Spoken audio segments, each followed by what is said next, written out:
The transmission arrived at Confederation Hall at 0347 Standard Time.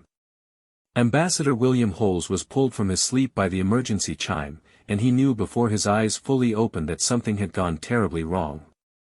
He had been an ambassador long enough to recognize the particular tone of a crisis call. It was a sound that bypassed logic and spoke directly to the primal part of the brain that knew, with absolute certainty, that the universe had just changed. He dressed in the dark, his hands moving with practiced efficiency that came from decades of service. His quarters were modest by diplomatic standards, a small bedroom, a compact living area, a desk cluttered with data pads and reports. He had never bothered with decoration. The walls were bare. The only personal item was a photograph of his wife and daughter, taken on a beach on the coast of what had once been called California, back when he still believed that diplomacy could solve anything. He did not look at the photograph as he left. He could not afford to think about family right now. The embassy command center was a flurry of activity when he arrived. Junior diplomats were hunched over consoles, their faces illuminated by the cold blue glow of holographic displays. The night shift supervisor, a young man named Chen Wei, looked up as Holz entered. His face was pale. "Ambassador, we have an incoming distress signal from the Kepler 186 colony. It's routed through the relay station at Cygnus 5. The signal quality is degrading rapidly. Put it through to my terminal." The holographic display flickered to life, and the face that appeared made his blood run cold. It was Governor Mei Chen from the Kepler 186 colony. But she looked nothing like the composed administrator he had shared dinner with just 3 months ago, when she had visited the embassy to discuss trade agreements and cultural exchange programs. Her face was streaked with grime and tears. Her hair was matted with sweat. Behind her, alarms blared and emergency lights cast the scene in alternating flashes of red and white. "Ambassador," she said, and her voice cracked on the word. They came out of fold space without warning. Korthian warships. A full battle group. Holz gripped the edge of the console so hard his knuckles turned white.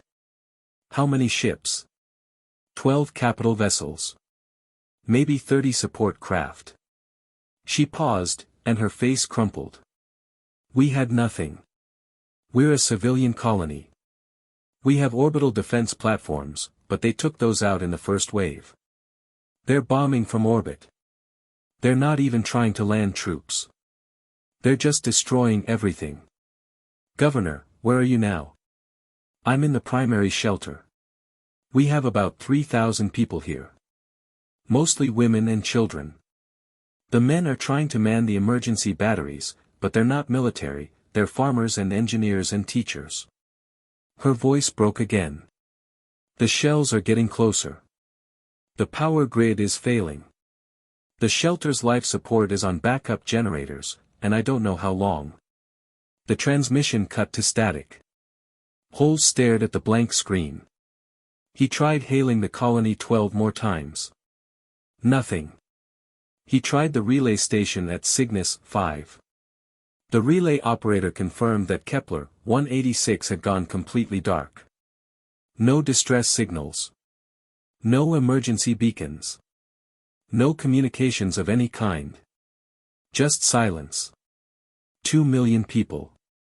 Men, women, children. A colony that had been humanity's hope for a new beginning for 75 years.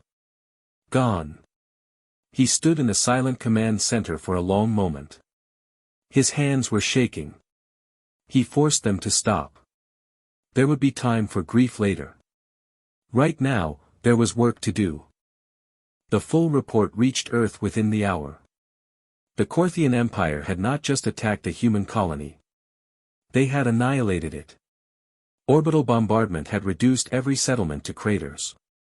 The Kepler 186 colony, a thriving world of 2 million souls, had been erased from the face of the galaxy. Survey ships later estimated that over 90% of the colony's infrastructure had been destroyed in the first 10 minutes of the attack. What remained was rubble and ash. Ambassador Holz requested an emergency session of the Galactic Confederation. The Confederation chamber was a vast amphitheater carved into the heart of the neutral station orbiting the star-designated primary nexus. Representatives from over 200 species occupied floating platforms arranged in concentric rings, each platform adjusted to the gravity and atmospheric preferences of its occupants. The air hummed with the languages of 1,000 worlds, translated in real time by the chamber's neural network. The ceiling was a transparent dome that showed the view of the star and the distant spiral arms of the galaxy. High Speaker LumniHFY sat at the center of the chamber on a raised dais of polished obsidian. His species had no common name in Galactic Standard, but they were among the original signatories of the Confederation Charter 12,000 years ago. His form was tall and gaunt, with pale silver skin that seemed to shimmer in the ambient light like liquid mercury, and eyes that had witnessed the rise and fall of civilizations. They were the color of ancient ice, pale blue with flecks of gold, and they held a depth of experience that no human could match. He looked every one of his 12 millennia. His movements were slow and deliberate, not from frailty, but from the absolute certainty of someone who had seen everything before. Holz stood at the human delegation's podium. He had prepared his words carefully, rehearsing them over and over in his quarters. But now that the moment had arrived, he found that preparation meant nothing. The rage he felt was too fresh, too raw, too overwhelming to be contained by carefully crafted sentences. 2 million humans are dead, he said, and his voice carried through the chamber without amplification. The neural network translated his words into 200 languages simultaneously. The Korthian Empire attacked a civilian colony without provocation. They did not issue a warning. They did not demand surrender. They did not offer terms. They simply opened fire and continued firing until every living soul on that world was dead. A murmur rippled through the assembly. Some representatives looked shocked. Others looked uncomfortable. A few, representing species that had their own territorial disputes with the Korth, looked grimly satisfied. Holz continued. I have come before this body to request that the Confederation take action. I request a formal condemnation of the Korthian Empire's actions. I request economic sanctions that will make clear that the murder of civilians is unacceptable. And I request that the Confederation guarantee the safety of human colonies from future attacks. Representative Ikana of the Korthian Empire sat in her delegations section, her expression unreadable. The Korth were a tall species, averaging over 2 meters in height, with thick gray-blue skin that had a rough, leathery texture. Their faces were broad, with wide-set eyes and 4 nostrils that flared when they were agitated. Ikana's nostrils were perfectly still, but her eyes moved constantly, scanning the chamber, calculating, assessing. High Speaker LumniHFY inclined his head. The Confederation has heard Ambassador Holz's request. Does Representative Ikana wish to respond? Ikana rose slowly, her movements deliberate and controlled. She had been a diplomat for over 2 centuries, and she knew how to command a room. She adjusted her formal robe, a garment woven from Korthian silk that shimmered with the colors of her homeworld's twin suns. The human colony of Kepler 186 was established in territory that the Korthian Empire has long considered to be within our sphere of influence, she said. Her voice was calm, measured, entirely lacking in emotion. We issued multiple diplomatic notes requesting that Earth cease colonization in that region. Those notes were ignored. The humans have been expanding at an unprecedented rate, encroaching on systems that have been under Korthian observation for thousands of years. So you murdered 2 million people, Holz said flatly. The bluntness of the statement silenced the chamber. The Korthian Empire acted to protect its borders. Ikana's voice remained calm, but her nostrils flared slightly. Humans have colonized over 30 systems in 200 years. You are the fastest expanding species in Confederation history. Your population growth is exponential. Your resource consumption is unsustainable. The Korthian Empire took decisive action to prevent further encroachment before it became an existential threat. Existential threat, Holz repeated. A civilian agricultural colony with a population smaller than a mid-sized city on Earth was an existential threat to an empire that has existed for 40,000 years and controls over 500 star systems. Ambassador Holz, High Speaker LumniHFY interjected, the Confederation Charter clearly prohibits attacks on civilian populations. However, territorial disputes have historically been handled through bilateral negotiation. The Confederation has never imposed sanctions on a founding member species. Then perhaps it is time to start, Holz said. The debate that followed stretched across 3 days. Species after species rose to speak. The Vrelian Trade Confederation, a collective of mercantile species that had no love for the Korth, called for immediate sanctions. The Xylosian Republic, known for their commitment to galactic law, demanded a formal investigation. The Korth hegemony, which had its own border disputes with the Korth, remained silent but watched with keen interest. But the old powers, the founding species that had written the Confederation Charter 12,000 years ago, resisted. They spoke of precedent and tradition and the dangers of setting a standard that might one day be applied to them. They spoke in abstracts and generalities, never directly addressing the 2 million dead humans. On the third day, the Confederation voted. The measure to impose sanctions on the Korthian Empire failed by a narrow margin of 11 votes. Instead, the Confederation issued a formal censure, a statement expressing concern and urging both parties to resolve their differences peacefully. A censure. Holz sat in the human delegation quarters after the vote, staring at the ceiling. The room was silent except for the hum of the environmental systems. Across from him sat his deputy, a young woman named Sarah Okonkwo who had been with the embassy for only 2 years. She had joined the diplomatic service because she believed in the ideal of galactic cooperation. Her faith had been shattered in the past 3 days. They just wrote it off, she said, her voice hollow. 2 million people and they wrote it off. It's not the first time, Holz said quietly. I know. I've read the files. She began counting on her fingers. The Reticuli trade dispute, when the Korth seized 12 human cargo ships and imprisoned their crews for 6 years. The Cygnus mining rights incident, where the Confederation granted the Korth exclusive access to a mineral-rich system that humans had already been mining for a decade. The Proxima quarantine attempt, where the Korth tried to declare the entire Sol system a restricted zone. 17 separate incidents over the past 150 years, Holz said. The first one was barely 30 years after we joined the Confederation. A human exploration vessel, the Horizon, was destroyed by a Korthian patrol in the Hyades sector. No warning. No provocation. The Korth claimed the humans had entered restricted space. The Confederation investigated for 3 years and concluded that the sector was not officially claimed by anyone. They issued a mild reprimand to the Korth and recommended both parties avoid the area in the future. Sarah shook her head. Every time, the Confederation listened politely, expressed sympathy, and did absolutely nothing of substance. The Korth have been encroaching on human space for decades, Holz said, and the Confederation has refused to intervene because the Korth are one of the founding species. They have power here. They have influence. They have history. And we are the newcomers. They will never prioritize us over the old powers. Sarah leaned forward. What do we do now? Holz was silent for a long moment. Then he activated his communication terminal and opened a secure channel to Earth. The encryption protocols were military-grade. The signal bounced through 3 relay stations before reaching its destination. The president of Earth was a woman named Vasquez, 62 years old, with steel-gray hair pulled back in a tight bun and eyes that had seen too much compromise.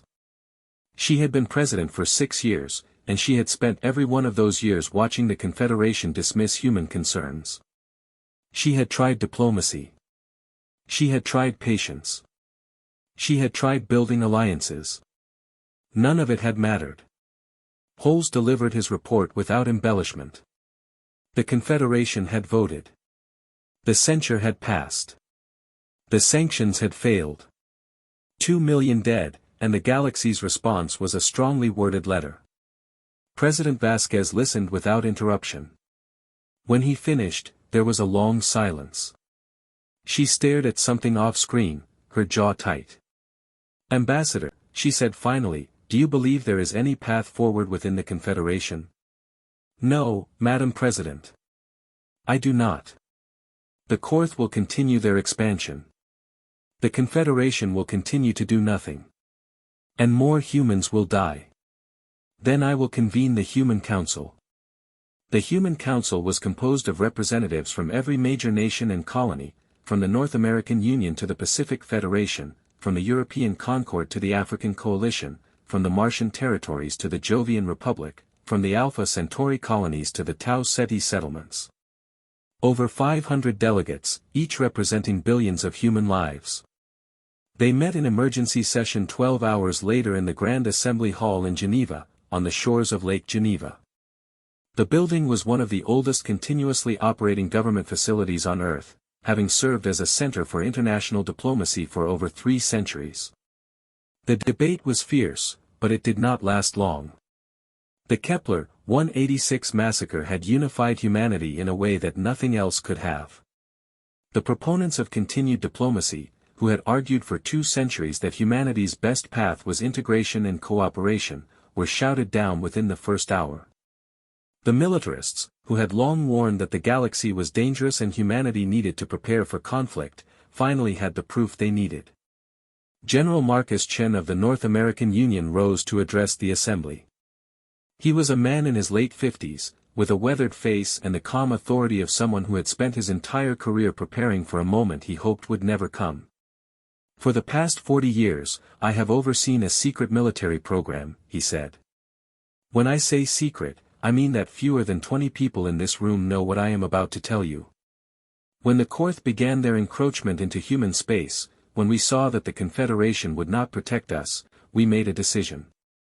We would protect ourselves." He activated a holographic display. The image showed a shipyard, but not the kind anyone in the room had ever seen.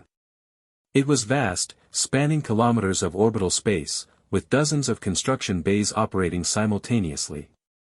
While the galaxy believed we had 1,000 warships, we were building. In orbital shipyards around Mars, in hidden stations in the asteroid belt, in secret facilities on the moons of Jupiter and Saturn, in deep space construction platforms beyond the orbit of Neptune. We have been building ships for 40 years. The assembly erupted in murmurs. "How many?" someone shouted. 20,000, Chen said. "We have 20,000 warships, fully crewed and ready for combat." The chamber fell silent. 20,000. The Korthian Empire, the most powerful military force in known space, had 10,000. Humanity had secretly built twice that number. 20,000 ships, Chen repeated. And that is not all. Our weapons technology is generations ahead of what we have shown the galaxy. We have developed fold space drives that can penetrate deep into enemy territory undetected. We have targeting systems that can coordinate thousands of vessels simultaneously. We have electronic warfare capabilities that the Korth have never encountered. He activated another hologram, this one showing the schematics of a new class of warship. It was sleek, angular, nothing like the boxy functional designs the galaxy associated with human ships. We call this the Retribution class. It carries missile batteries with a range 30% greater than anything the Korth have. Its shields can withstand multiple direct hits from Korthian plasma cannons. Its maneuverability is unmatched by any vessel of comparable size. We have 500 of them. The rest of our fleet is composed of ships nearly as capable. He let the information sink in. The assembly was silent, processing the magnitude of what they were hearing. Humanity has not been idle. We knew this day might come. We hoped it would not. We prayed that diplomacy would prevail. But we prepared for the worst. And the worst has arrived. The vote was unanimous. There were no abstentions, no objections, no calls for further debate. Every delegate stood and cast their vote in favor. Earth would withdraw from the Galactic Confederation, effective immediately. All treaties with the Confederation and its member species would be terminated. All trade agreements would be suspended. All diplomatic ties would be severed. All human citizens serving in Confederation institutions would be recalled. And Earth would declare war on the Korthian Empire. President Vasquez addressed the people of Earth and all human colonies in a broadcast that would be remembered for millennia. She stood at a simple podium, no notes, no teleprompter, just her voice and the camera. For 200 years, we have been members of the Galactic Confederation in good faith, she said. We have contributed to the galactic economy. We have shared our knowledge, our culture, and our resources. We have asked only for the same protections that every other member species receives. Her voice hardened. The Korthian Empire murdered 2 million of our people at Kepler 186. The Confederation responded with a censure. Not sanctions. Not a condemnation.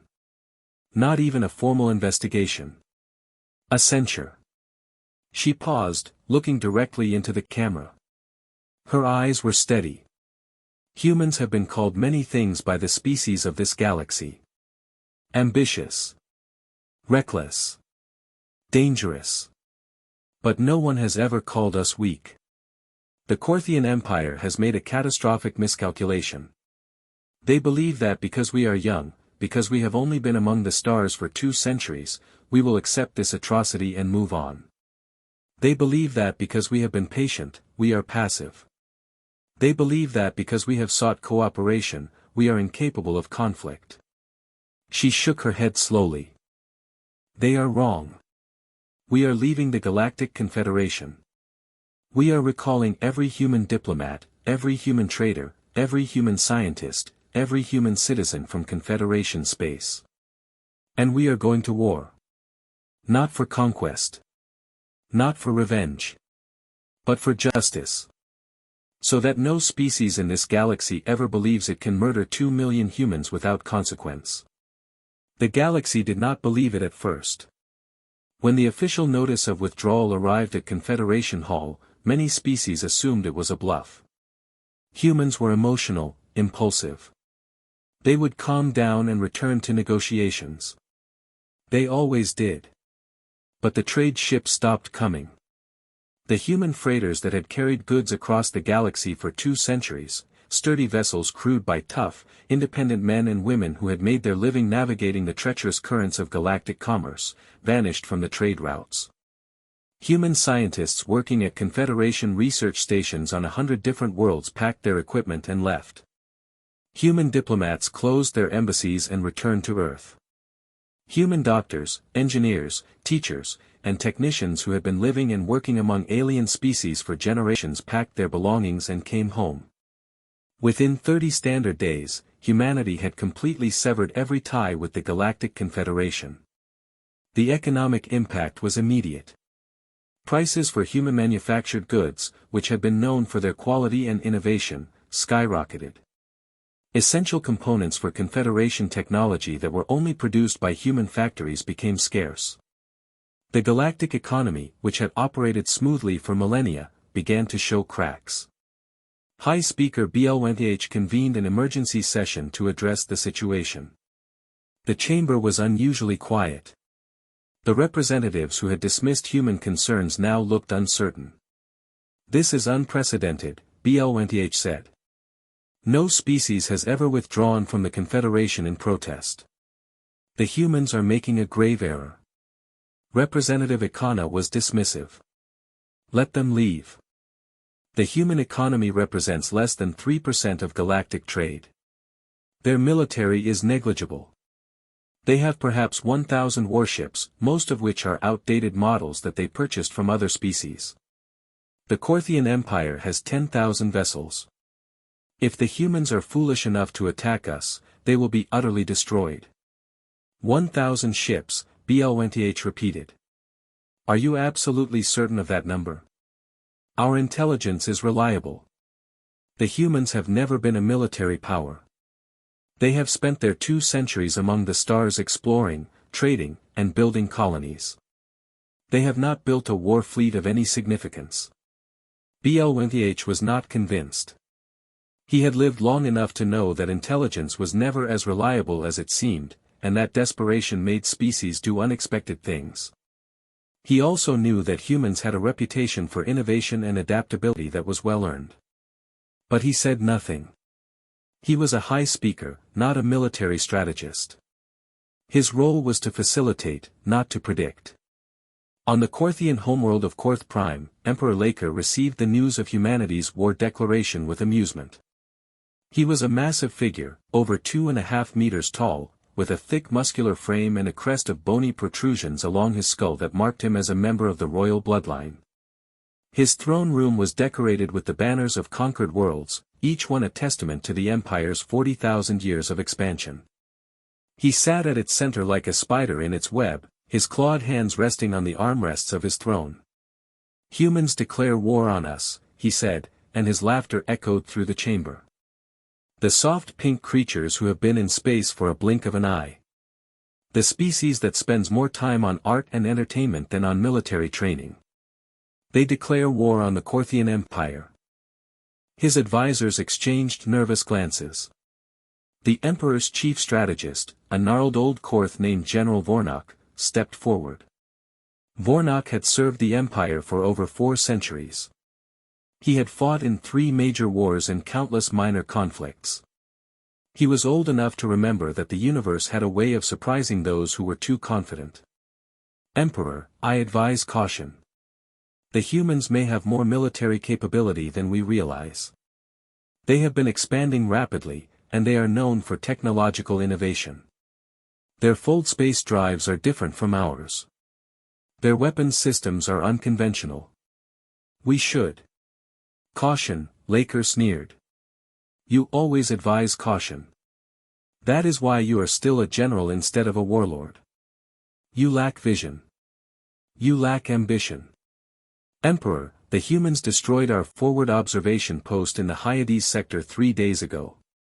Laker's laughter stopped. His eyes narrowed. "What did you say?" 3 human warships emerged from fold space at extreme close range, destroyed the observation post, and departed before our patrols could respond. 27 Korth personnel were killed. The entire facility was vaporized. The throne room fell silent. Laker's amusement had vanished completely, replaced by something colder. "Send Warlord Supreme Kar. Give him command of the 3rd Fleet. I want these humans hunted down. I want their ships destroyed. I want their crews captured and brought to Korth Prime for public execution." General Vornok hesitated. "Emperor, Warlord Supreme Kar is our most aggressive commander. He is brave, but he is also impulsive. He may not exercise appropriate restraint." "Restraint is for the weak," Laker said. "The humans have declared war. I intend to show them what war truly means. Kar will crush them. He will burn their worlds. And when he is done, no species in the galaxy will ever dare to challenge the Korthian Empire again." Warlord Supreme Kar was everything the premise suggested. He commanded the Korthian 3rd Fleet, a force of 2,000 warships that represented the pride of the Imperial Navy. He stood 2.5 meters tall, his body covered in ritual scarification that marked every battle he had won. His personal flagship, the Imperial Wrath, was the largest warship in the fleet, a kilometer-long behemoth bristling with weapons. He believed himself to be the greatest military commander in the Empire's history. He had never lost a battle, and he did not intend to start now. When he received his orders from Emperor Laker, he felt a surge of excitement that was almost sexual. Finally, a real enemy. Not rebels, not pirates, not primitive species that scattered at the first show of force. An actual species that had declared war on the Empire. This would be glorious. His first mistake was underestimating human fold space technology. The Korthian Empire had used the same fold space drive design for 10,000 years. It was reliable, efficient, and well understood. It had won them countless wars. But it was also predictable. Human fold space drives worked on completely different principles. They were faster, more precise, capable of producing significantly fewer detection signatures, and most importantly, they could navigate to points in space that Korthian drives could not reach. Picard deployed his fleet to what he believed would be the human invasion route, a corridor of systems leading from the Korth border toward Earth. He stationed picket ships at every likely fold space emergence point. He set up detection grids that could spot a ship emerging from fold space at extreme range. He prepared elaborate ambushes with multiple layers of defense. The human fleet did not use the corridor. Admiral Jon Harth, commander of the United Human Fleet, had studied Korthian military doctrine extensively. He knew they were predictable. They had been using the same strategies for millennia because those strategies had always worked against the same enemies. They had never faced humanity before. They did not know that humans had a talent for doing things that were supposed to be impossible. Harth was a career naval officer from the North American Union, a tall man with graying temples and a calm demeanor that never wavered under pressure. He had spent his entire career preparing for a war that most people believed would never come. He had studied every alien military doctrine he could access. He had wargamed thousands of scenarios. He knew the Korthian fleet better than they knew themselves. His plan was simple: avoid the Korthian fleet entirely and strike at their infrastructure. The Korthian Empire was old, powerful, but also brittle. Its military might was concentrated in its fleet, but its economy, its logistics, its production capacity, were vulnerable.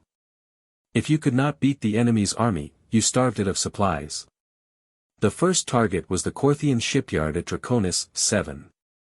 It was a massive orbital facility that produced nearly a third of the Empire's new warships in its sprawling construction bays.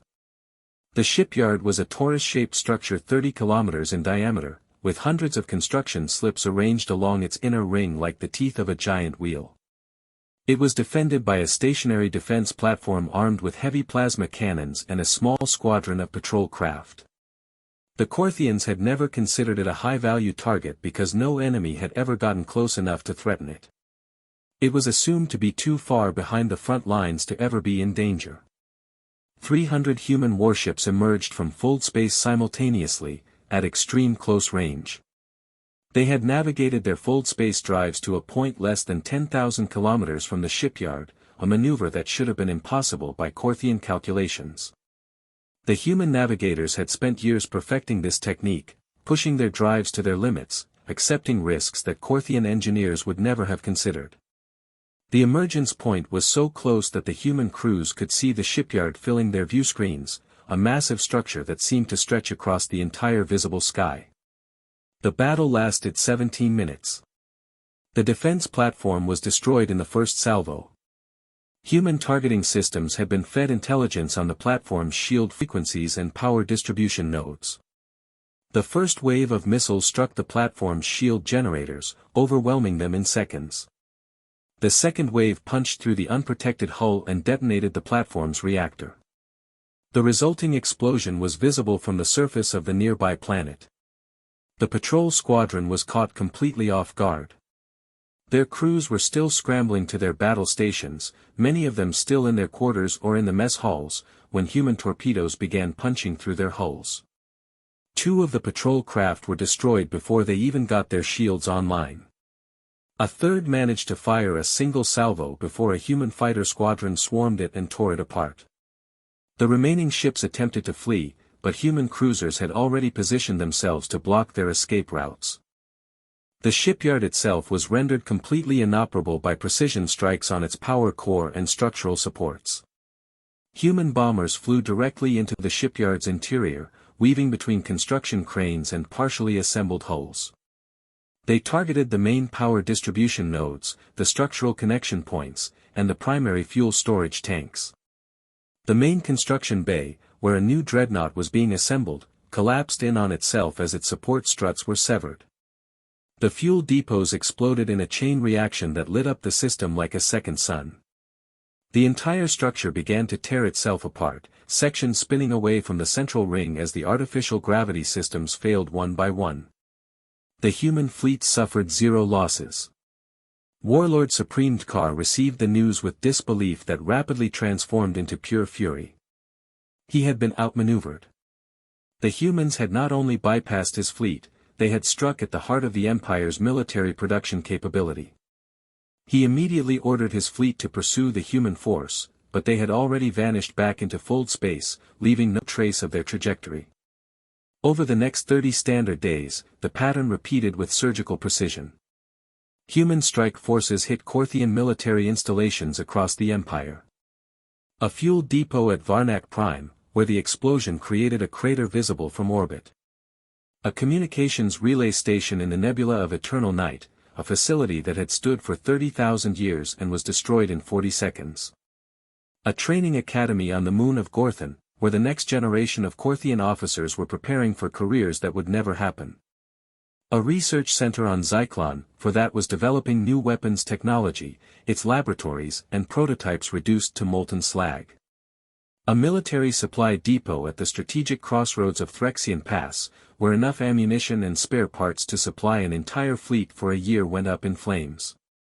Each strike was precise, devastating, and followed by a clean escape.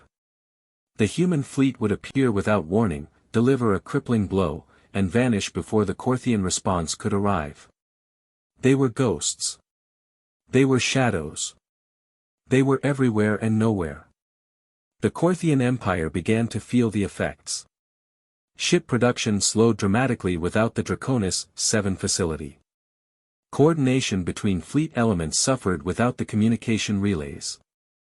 Newly commissioned crews, lacking proper training from the destroyed academy, performed poorly in drills and exercises. Fuel shortages began to affect fleet mobility. Resupply convoys were delayed. Supply lines that had operated smoothly for millennia began to degrade.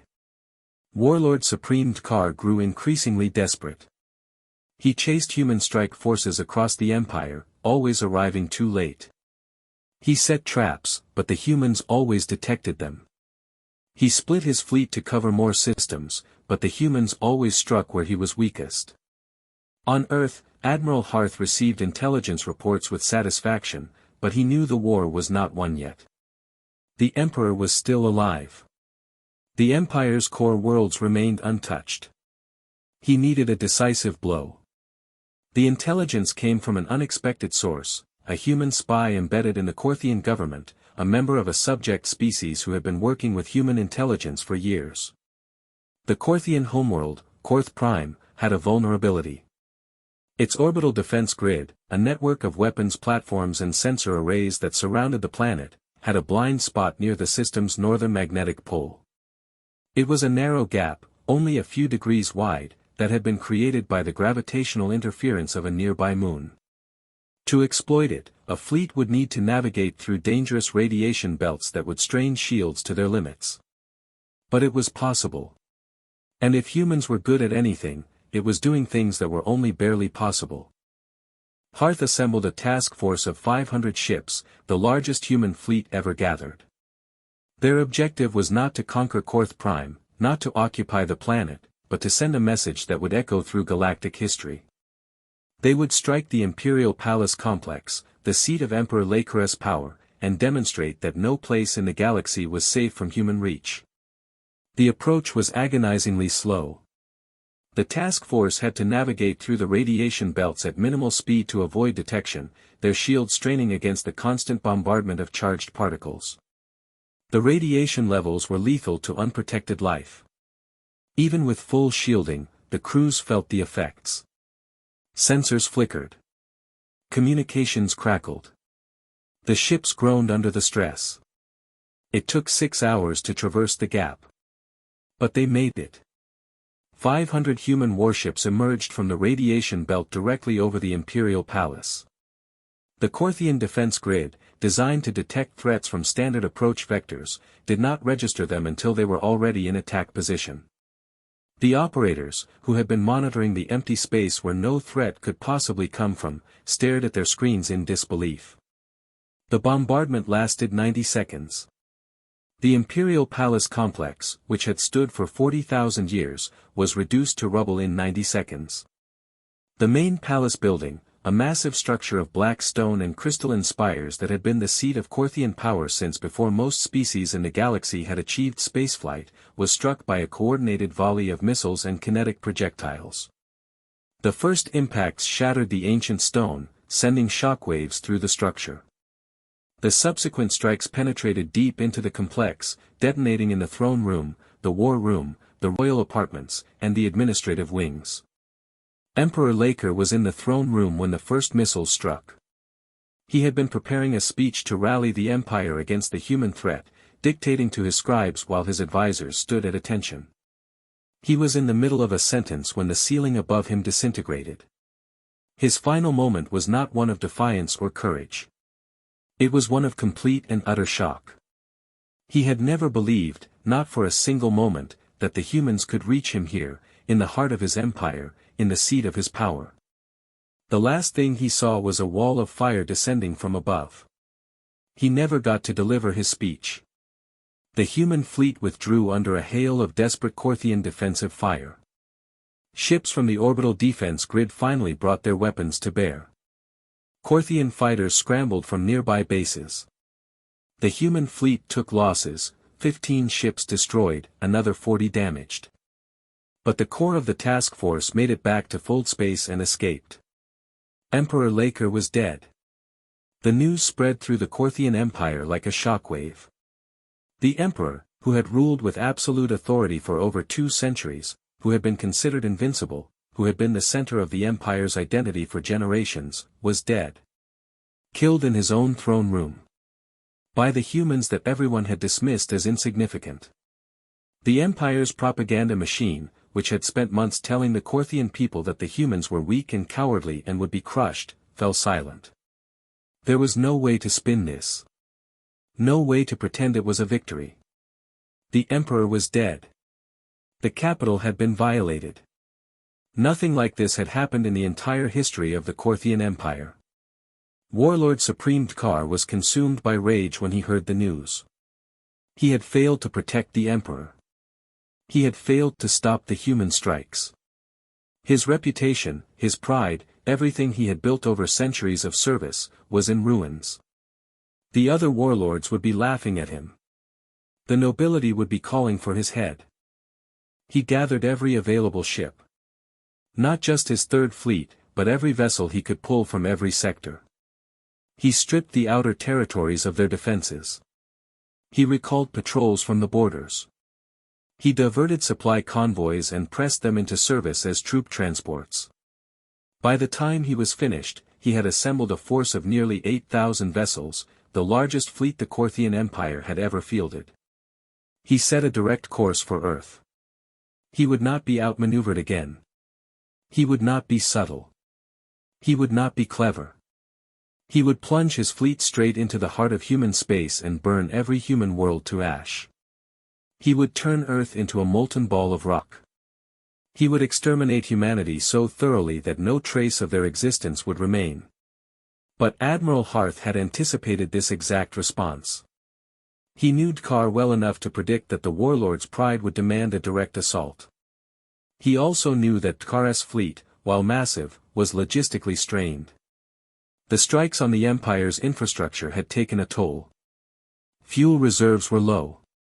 The fleet had been assembled in haste, without proper organization. The crews were exhausted from constant movement. Morale was wavering, especially after the news of the Emperor's death. Coordination between different fleet elements was degraded because the Empire's communication network had been crippled. Harth chose the battlefield carefully. He selected the Vanguard Nebula, a dense cloud of ionized gas and stellar debris located on the direct route from Korth space to Earth. The nebula was vast, spanning over a light-year in diameter, and its interior was a chaotic maelstrom of radiation, dust, and complex organic molecules that played havoc with sensors and communications. For a fleet that relied on tight formations and centralized command, the nebula was a nightmare. For a fleet that was flexible, decentralized, and trained to operate in adverse conditions, it was an opportunity. 1,000 human ships waited in the nebula's depths. They had arrived a week early. They had set up sensor buoys. They had established communication protocols. They had rehearsed their maneuvers. They were ready. Tkar's fleet emerged from fold space at the nebula's edge. The Korthian Warlord stood on the bridge of his flagship, the newly commissioned Imperial Vengeance, and stared at the swirling clouds of gas and dust. "It's an obvious ambush," his second-in-command said. "The humans know we have to pass through the nebula to reach Earth. They will be waiting inside." "Of course it's an ambush," Tkar said. "I have 8,000 ships. They have at most 1,000. What does it matter if they ambush us? We will crush them through sheer weight of numbers. Warlord, our sensors will be degraded. Our communications will be unreliable.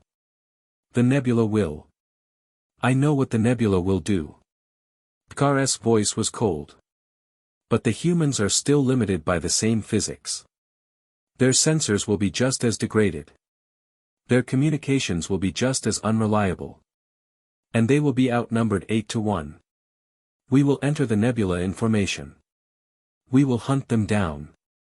And we will destroy them." The Korthian fleet entered the nebula. The Battle of Vanguard Nebula lasted 14 hours. Tkar's fleet entered in tight formation, ships arranged in concentric layers around the capital vessels. But the dense gas clouds immediately began interfering with their systems. Sensors could not penetrate more than a few thousand kilometers in any direction. Communications between ships became intermittent, messages garbled by the charged particles in the gas. The formation began to break down as ships lost contact with one another. The human fleet, by contrast, had trained extensively for this exact scenario. They used short-range laser communication systems that were completely unaffected by the gas. They navigated by inertial guidance and pre-plotted courses rather than external sensors. They operated in small, independent squadrons that could coordinate through pre-arranged signals and timing. The first contact came without warning. A Korthian cruiser at the edge of the formation was struck by a volley of torpedoes that seemed to materialize out of the gas cloud. The cruiser's shields held for 5 seconds, then collapsed. The torpedoes punched through the hull and the ship erupted in a ball of plasma. By the time nearby vessels responded to the distress signal, the attackers had vanished. The pattern repeated across the nebula. Human squadrons would emerge from the gas, deliver a devastating strike, and fade away before the Korthians could concentrate their firepower. The Korthian fleet, with its rigid command structure and centralized control, could not adapt quickly enough. By the time a commander received reports of an attack and ordered reinforcements, the humans were already gone. Tkar grew increasingly frustrated. He tried to keep his fleet together, but the nebula made coordination impossible. He tried to send scouts ahead, but they kept disappearing. He tried to push through the nebula at maximum speed, but the humans harried his flanks, picking off stragglers. As the hours passed, the Korthian fleet's cohesion deteriorated. Ships became separated from their squadrons. Commanders lost contact with their superiors.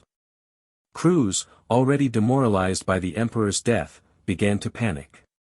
They were fighting an enemy they could not see, in an environment that neutralized every advantage they had. The human fleet pressed its advantage relentlessly. Harth had divided his force into 12 task groups, each operating independently but coordinating through the laser communication network. They struck the Korthian formation from every direction, never staying in one place long enough to be engaged. The turning point came 10 hours into the battle. A human bomber squadron, 50 ships that had been lying in wait with their drives cold and all emissions masked for 8 hours, emerged from the gas directly above Tkar's flagship. They had positioned themselves using inertial guidance alone, drifting silently through the nebula until they were directly over their target. They launched their payloads at point-blank range. 200 torpedoes streaked toward the Imperial Vengeance. The flagship's shields held for 6 seconds. Then they collapsed, overwhelmed by the sheer volume of fire. The torpedoes struck the hull in rapid succession, each impact tearing a new hole in the ship's armor. The power core was breached. The ship's fusion reactors went into catastrophic overload. Dkar's final transmission was not a surrender. It was not a plea for mercy. It was a scream of pure, incoherent rage that cut off abruptly as the flagship was consumed in a ball of expanding plasma. The explosion was visible across the nebula, a brief star that illuminated the gas clouds for hundreds of thousands of kilometers. With their flagship destroyed and their commander dead, the remaining Korthian fleet began to break. Ships attempted to flee, but the nebula confused their navigation. Some emerged from the gas only to find themselves directly in the path of human formations.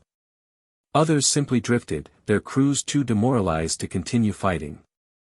A few commanders tried to rally their forces, but without centralized leadership and with communications degraded, their efforts were futile.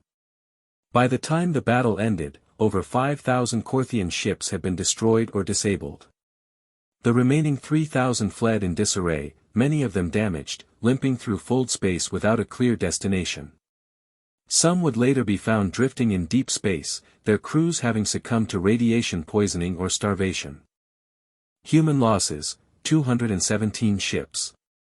Heavy, but sustainable. The Korthian fleet, the most powerful military force in the galaxy, had been shattered. The Battle of Vanguard Nebula was the turning point of the war. On Korth Prime, the news of Dkar's defeat and death triggered a political crisis of unprecedented scale. Emperor Lakar was dead. The military was shattered. The economy was in ruins. The Empire had been bleeding resources for months, and now it was clear that victory was impossible. The Korthian nobility, who had remained silent during Lakar's reign out of sheer terror, began to move. There had always been factions within the Empire that opposed the Emperor's aggressive expansionism. They had been suppressed, exiled, or executed. But now, with the Emperor dead and the military in chaos, they seized their moment. A coalition of noble houses, led by House Varnak and House Threx, declared the Emperor's line unfit to rule. They called for an immediate end to the war and a complete restructuring of the Korthian government. They opened secret negotiations with human representatives, offering unconditional surrender in exchange for mercy. The military, exhausted and demoralized, did not resist.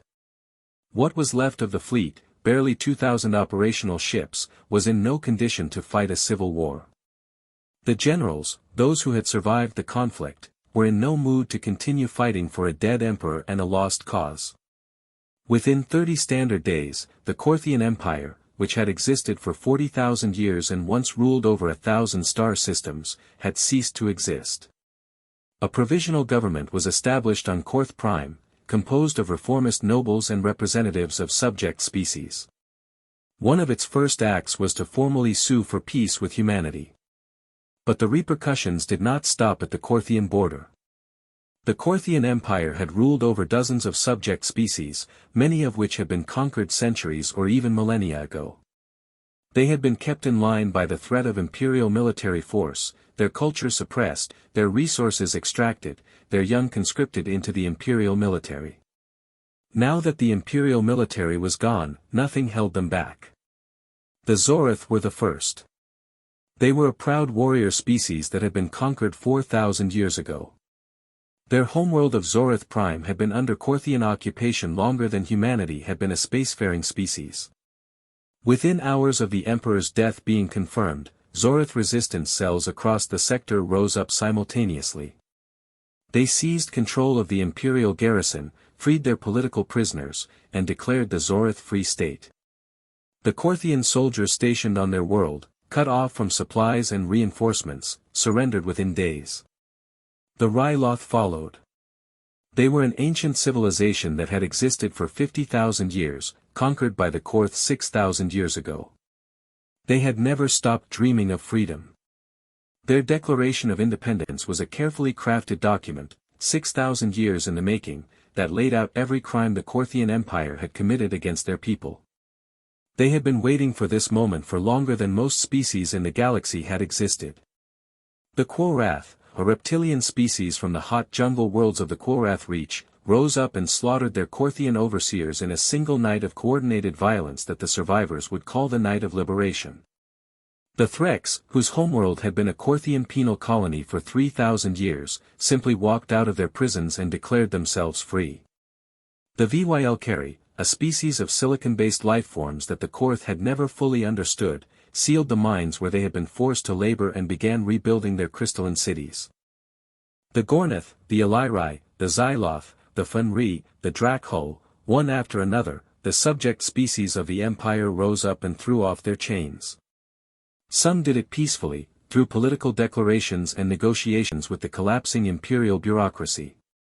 Others did it violently, attacking Korthian garrisons and administrative centers with centuries of stored fury. Within 3 months of the Emperor's death, the Korthian Empire, which had once ruled over 1,000 star systems, had fragmented into over 30 independent states. The map of the galaxy, which had been stable for millennia, had been completely redrawn. New governments were forming. New alliances were being negotiated. New borders were being established. The Korthian people themselves were in shock. For 40,000 years, they had been the dominant power in the galaxy. They had believed it was their birthright. Now they were reduced to a single homeworld and a handful of colonies, surrounded by species that hated them, with a military that no longer existed and an economy that was in ruins. The provisional government on Korth Prime struggled to maintain order. Food riots broke out in the capital. The noble houses, who had spent millennia accumulating wealth and power while the common Korth toiled in factories and mines, found themselves targets of popular rage. Several were dragged from their palaces and executed by mobs in the streets. The military, what was left of it, was barely able to maintain basic order. General Vornok, the old strategist who had tried to warn the Emperor, was one of the few high-ranking Korth officials who survived the transition. He was appointed interim leader of the provisional government, a role he had never wanted but accepted out of a sense of duty to his people. His first act was to broadcast a message to the galaxy. He stood before a camera in a hastily converted government building, looking every one of his 4 centuries. His uniform was rumpled. His eyes were tired. But his voice was steady. "The Korthian Empire is no more," he said. "We were led by a tyrant who ignored wise counsel and pursued a path of aggression that has brought ruin upon our people. We do not ask for forgiveness. We do not deserve it. But we ask for a chance to rebuild, to become something better than what we were." He paused, and his voice grew softer. "To the human people, I offer our unconditional surrender. Our war was unjust. Our cause was wrong. We will accept whatever terms you impose. We will pay whatever reparations you demand. We will do whatever is necessary to prove that we have learned from our catastrophic mistakes." The human response came within hours. Admiral Harth, speaking from the bridge of his flagship, accepted the surrender. The terms were firm but not punitive. The Korth would disarm their remaining military, open their territory to human inspection, pay reparations to the families of the Kepler 186 victims, and submit to the authority of whatever new galactic governing body emerged from the conflict. The war was over. The Galactic Confederation watched in stunned silence as the balance of power in the galaxy shifted overnight. Species that had been members for thousands of years looked at their neighbors with new eyes. If the Korthian Empire could fall, so could anyone. High Speaker LumniHFY convened yet another emergency session. The chamber was filled with tension, but this time the atmosphere was different. There was fear in the air. The old certainties, the foundations on which the Confederation had been built, were crumbling. "The Confederation has a responsibility," LumniHFY said, and his ancient voice carried through the hall with an authority that had been absent in previous sessions. "The Korthian Empire committed an atrocity against the human colony of Kepler 186. This body failed to respond appropriately. We chose caution over justice. We chose precedent over principle. And we must now face the consequences of that failure." He paused, his ancient eyes sweeping across the assembly. "The human delegation has not been recalled. Ambassador Holz remains on this station, though he no longer represents a Confederation member. I have asked him to address this body." Holz walked to the podium. He looked older than he had at the censure vote. The war had aged him, carved lines into his face that had not been there before. His hair had gone gray at the temples. But there was a calm in his eyes that had not been there before. The calm of a man who had done what needed to be done. "I am here to inform the Confederation of Humanity's terms," he said. "We will agree to a ceasefire with the new Korthian government. We will not pursue further military action against their worlds or their people. The war is over." A murmur of relief swept through the chamber. Some representatives actually sagged in their seats. However, Holz continued, and the relief vanished, replaced by wary attention. "Humanity will not rejoin the Confederation. Not in its current form. We have seen what this body does when a member species commits mass murder. It issues a censure. It expresses concern. And it moves on." He looked around the chamber, meeting the eyes of as many representatives as he could. Some looked away. Others met his gaze with defiance or shame. "We cannot trust a system that allowed the Kepler 186 massacre to happen. We cannot trust a system that treats the lives of 2 million people as a diplomatic inconvenience." "Then what do you propose?" LumniHFY asked. "A new council," Holz said. "One with real authority. One that can enforce its decisions.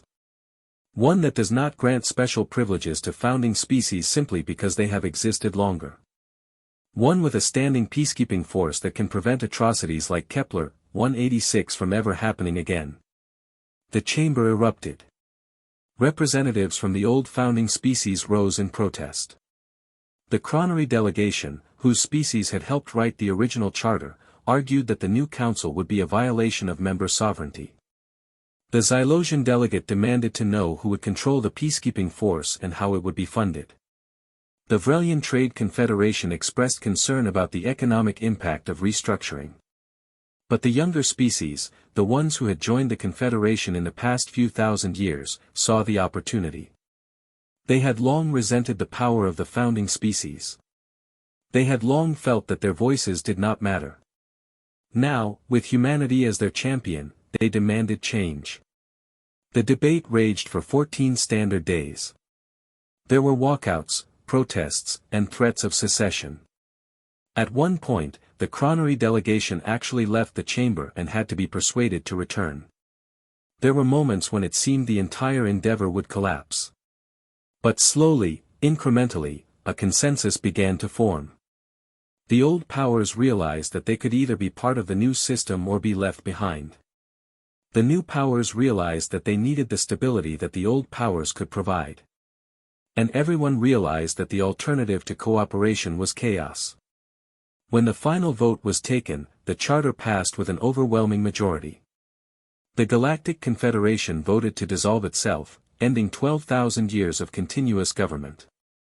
It was replaced by the Galactic Council, a new body with expanded powers that included the authority to impose sanctions, deploy peacekeeping forces, prosecute individuals for war crimes, and mediate territorial disputes with binding arbitration. Humanity was given a permanent seat on the Council's Leadership Committee, along with 6 other species representing different sectors of the galaxy. The original founding species, including LumniHFY's own people, were given permanent observer status but no veto power. Ambassador William Holz became the first human to hold the title of Council Co-Chair, a position he would hold for the next 20 years. He oversaw the integration of hundreds of species into the new system, the demilitarization of the former Korthian territories, and the establishment of protocols that would, he hoped, prevent future genocides. He often thought about Governor Mei Chen, whose final transmission had started everything. He wondered if she had survived the bombardment. He never found out. But he carried her memory with him every day, a reminder of why he did what he did, a reminder that diplomacy without teeth was just words, and words could not stop orbital bombardment. The galaxy had changed. The old order, which had stood for 12,000 years, was gone. A new order had risen from the ashes of the Korthian Empire and the ashes of Kepler 186. Whether it would be better remained to be seen. But it could not be worse. It had to be better.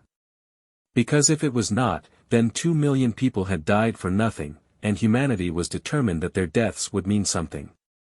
On Earth, President Alara Vasquez addressed the world one final time before retiring to a quiet life in the mountains of what had once been called Switzerland. She stood at the same podium where she had declared war, but this time her face carried a different expression. Not triumph. Not satisfaction. Something closer to solemn relief. 2 million people died at Kepler 186, she said. We cannot bring them back. We cannot undo what was done. But we can ensure that their deaths were not in vain. We have built a new galaxy. One where no species can commit mass murder without consequence. One where justice is not just a word we use when it is convenient. One where the young and the weak are protected from the old and the powerful. She paused, and a tired but genuine smile crossed her face.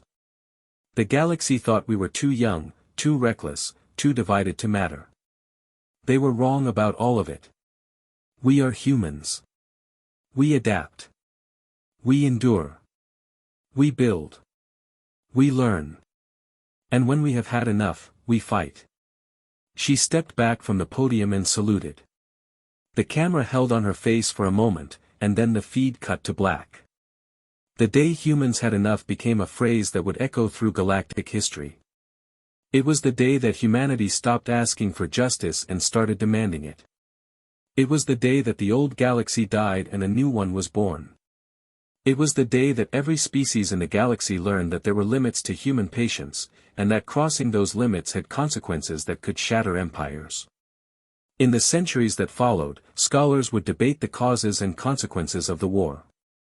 Military academies would study the Battle of Vanguard Nebula as a textbook example of how technological and tactical superiority could overcome a larger conventional force.